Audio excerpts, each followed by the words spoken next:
congratulations on bringing Harriet Tubman to the big screen at last.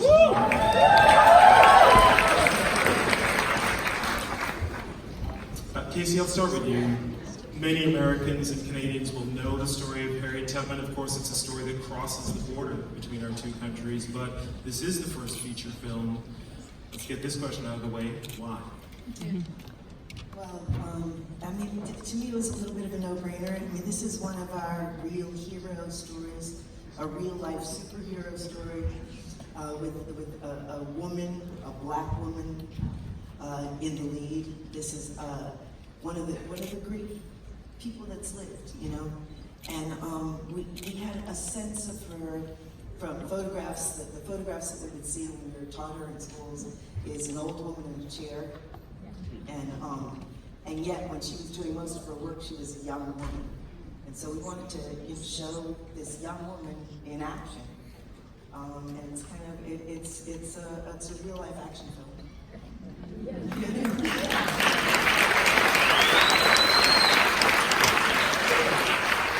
It really does have that character of an action movie. At some points, there's some sequences that are full of that tension and that suspense. Cynthia, in building the character of Harriet Tubman based on the screenplay and Casey's direction and all of the historical work, what were the most important elements for you? Was it the physicality? Was it her faith? What did you draw on? A combination of things, really.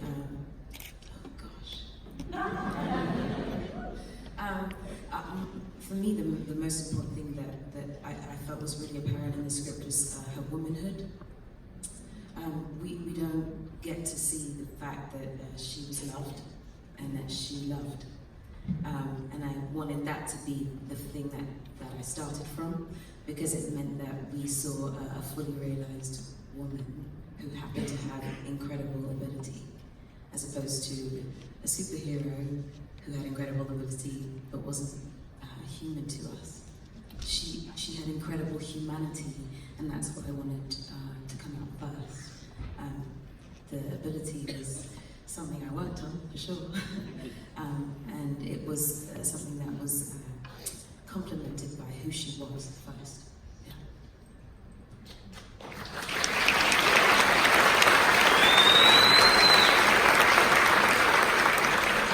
Lucy, I want to ask you the question about making the film on set, but also a question for the actors, because I can imagine that making a movie about this particular history and just given the violence of slavery, that it must have been difficult to do.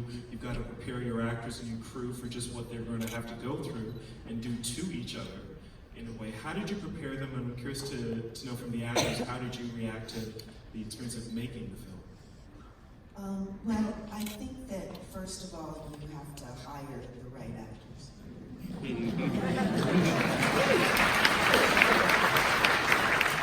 Omar, are you still here? Omar. Like Omar Dorsey, who plays this incredibly terrible person, and Joe Alwyn and Jennifer, but are wonderful people.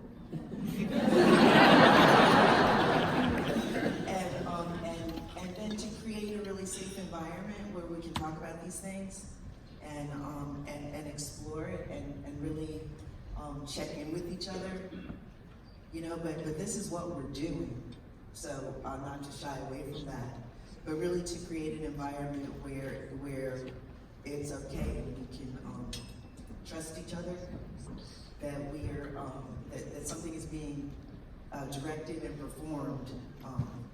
You know, but that's not us. That's we're trying to create a greater understanding. Can I ask the actress, Joe, you've got the microphone, do you want to start? What was it like for you on set? You've got to do some pretty nefarious things. Yeah, he's a pretty deplorable person, as is his mother. And we've been talking about it the last couple of days. Obviously, you know, it's tricky to find any kind of commonality with these people and what they stand for and what they believe in and what they did.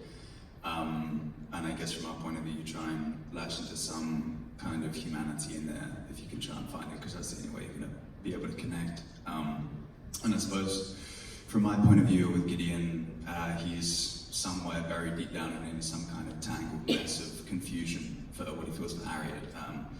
and whether that's love or whatever it is, it's so twisted and deep. I don't think he even knows. I don't think there's a language that he has or that is allowed to express that. But it's masked by being in a world where that's never going to be able to express itself. But it fuels this obsessive pursuit, definitely. And Leslie, Hunter, Bondi, what did you bring to set to kind of get you in the right frame of mind to tell this story? I brought my research, my study about William Still. He, there's that, we live in the information age, but there's still so many people who don't seek out the information. Right? We had that famous sort of, moment that happened a year ago where somebody said, talking about slavery, sounds like a choice. Like why? They could have just run. Sounds like a choice. And in my research, I knew that was ridiculous when I heard it. But in my research of William Still, who I know about, I grew up in Philadelphia. But what I didn't know is that William Still was raised by 2 escaped slaves himself. Never spent a day in chattel slavery ever. He was born in New Jersey. But his mother escaped slavery with her 4 children, tried to escape twice, and was caught and brought back. She had to make the impossible decision on her 3rd escape attempt to leave her 2 sons behind and just escape with her 2 daughters. Because she said, I think, I want to make it this time, and I feel like the boys would have a better chance on their own than the girls would. And so, you talk about, that kind of deeper understanding of what, of chattel slavery and what drove these people to do the things that they did, Harriet, William, what drove them to have the courage that they had. That's what I tried to bring to the set.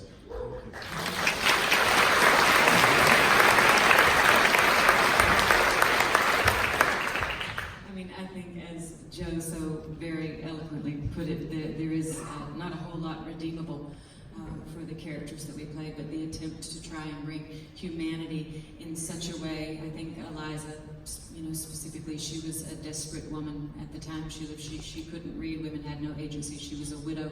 What do you do when you're backed against the corner? But really, what I wanted to bring to this, and Casey has touched on this before, is keeping in mind the bigger picture, no pun intended, but keeping in mind Harriet, really, and the old saying that says, the brighter the light, the darker the shadow, and Harriet was a fantastically bright light, and so I hoped and wanted to bring the darkest shadow that this character needed in order to, to really let that light shine even more brightly.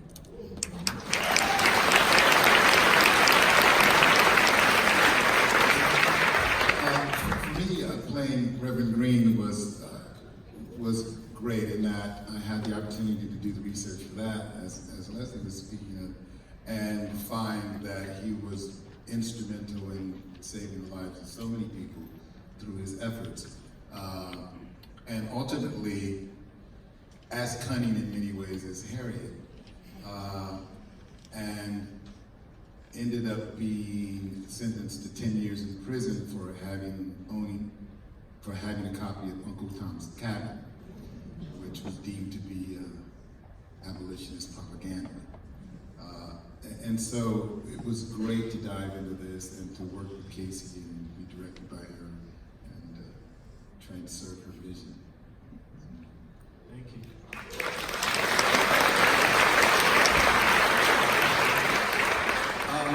Okay. Well, so Walter's really interesting because he's a mercenary. He's kind of like the artful dodger of the whole thing. And me and Casey talked a lot about survival, and that he's neither free nor a slave. And so when you first meet him, you don't know, he doesn't know when his last meal was or when his next meal is going to come. He really just sells his services, and that doesn't always work out. So, yeah, I just think he's different because he's in between. He sells his people out. There's no moral compass, really. He's just trying to survive until he sees a miracle, and his faith is renewed, not in God or anything, but just in this woman, this miracle that he's seeing in front of him. And so he changes sides, really, for the better. Thank God. Thank you.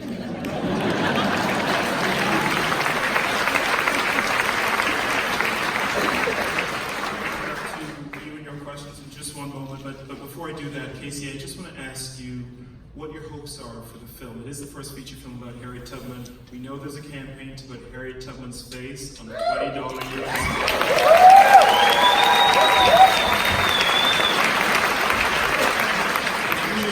Beyond that, what do you hope this film achieves? Well, like I was speaking of, just the inspiration and empowering a new generation with this story, and to see what really can be accomplished. And really to get people to dive deeper into Harriet, Google, look her up, read books, and really to come to understand this story that we've had such a superficial understanding of who she was, and it's a very big story. We can only cover a small fraction of it. And so to really, find these people, find William Still, read The Underground Railroad, William Still's wonderful book that captures all these lives, and really look into Harriet, look into Reverend Green, and this is our history, and it's a rich and wonderful history, and we shouldn't be afraid of it. We should embrace it because it's how we got here, and it's made us who we are, and so that's what I hope as well. Thank you. All right. Question right here. Yeah, I'm interested. This is a huge, important American story with a small part of Canada.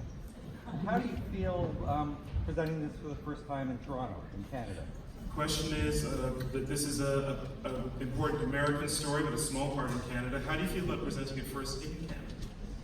Well, we came to feel this is a very emotional journey, and we came to have an emotional relationship with Canada in this story. It's freedom, and there was a time in the movie and in history where all you had to do was cross the line into a free state. But after the Fugitive Slave Act, you had to go all the way across Niagara Falls and into Canada, and I don't know. It feels like it feels good. It feels like we brought Harriet to freedom.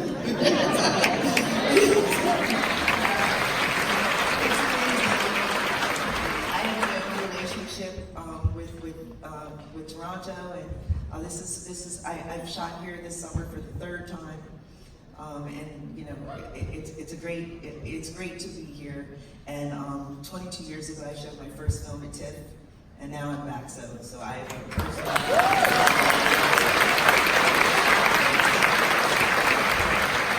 You guys have your own complicated history. So I'm not going to let Canada off easy.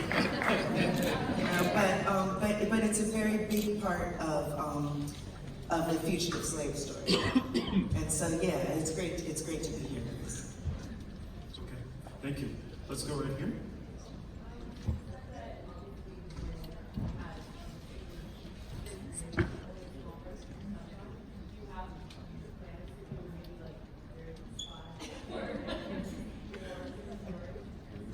The question is, you mentioned that this is only a part of Harriet's story. Do you have future plans to do more? I would love to.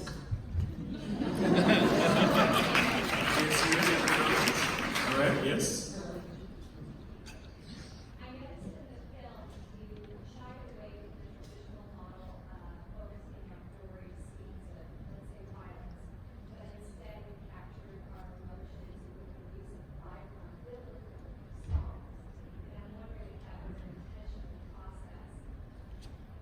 Question is, she noticed that instead of scenes of gory violence in the film, you were dealing with emotion and using, you said biblical songs? Yeah, dramatic songs as a way to generate that emotion. Instead, she wondered if that was a choice to maybe not show as much of the violence. Well, to us, we always think of this not as a slavery movie, but as a freedom movie. So this is really about, it's really about freedom and the choice to fight for freedom and the choice to be willing to die for freedom and the choice to bring other people to freedom. Obviously, slavery has to, slavery is where it came from. We have to understand it, and it's very complicated. What really was important to me, honestly, because we've seen the troubles of slavery, and obviously that's real and important. But what was kind of important to me in this story was this is northern, this is Maryland, and it was very complicated. It really was important to me that you understand that free people live next to slaves and marry them. Enslaved people and free people, they kind of shared a society, and I thought that was really interesting. I thought the fact that Harriet and her family went and hired a lawyer to prove they should be free, that was amazing to me. That's something like you just don't think of that, but they did. Harriet actually, it's a little too complicated, the full story, but she worked at Thompson's.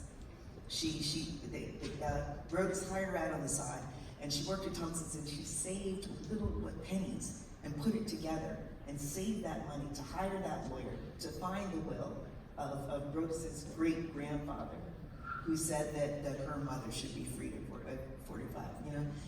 It's really an incredible story. And so those kinds of things, the fact that there were black mercenaries and black saviors, and that the Underground Railroad was complicated, those things were very important.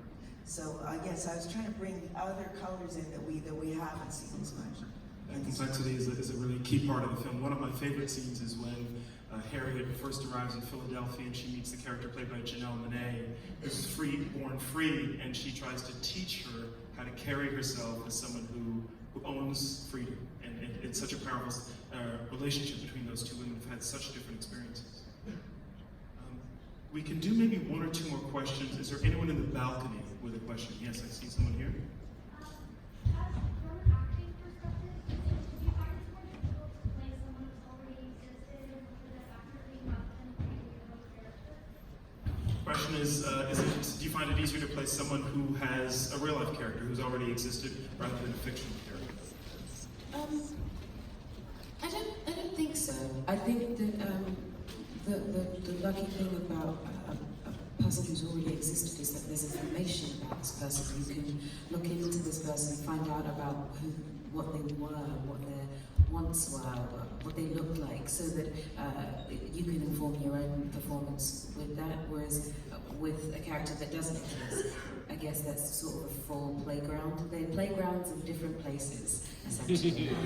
One has all the bricks and puzzle pieces that you need, and you have to put them together. The other thing has pencils and papers that you just have to draw and make up pictures yourself. And neither one is harder than the other.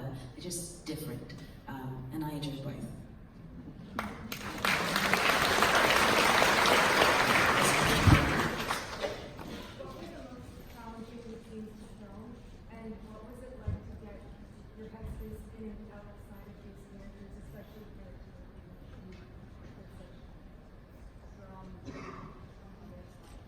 What were the most challenging scenes to film, and what was it like to take yourself in and out of the characters, especially for people who were playing Lemmons? One thing we said, there weren't any kind of games played on set where we tried to kind of go off into a corner and stay in our zone too much. It was an incredibly supportive environment and a huge amount of trust between everyone, which you kind of needed to have permission to do those kind of scenes. And it just wouldn't have worked if it wasn't there. I think what Casey had spoken to earlier in saying, those kinds of scenes, there is a collaboration and a trust that has to happen. And we spent a good bit of time, even for example, on the scene where I have to slap Rachel, to be able to have that trust between each other, to say we are going to surrender completely and emotionally to go as far as we can in this moment without actually doing it, but we're going to make it look like we did it. But like this is the craft, you know what I'm saying? That like all of those pieces are in there. Thank you. We are going to have to end it there, unfortunately, so just ask you to please want to thank once again Cynthia Erivo, Leslie Odom Jr.,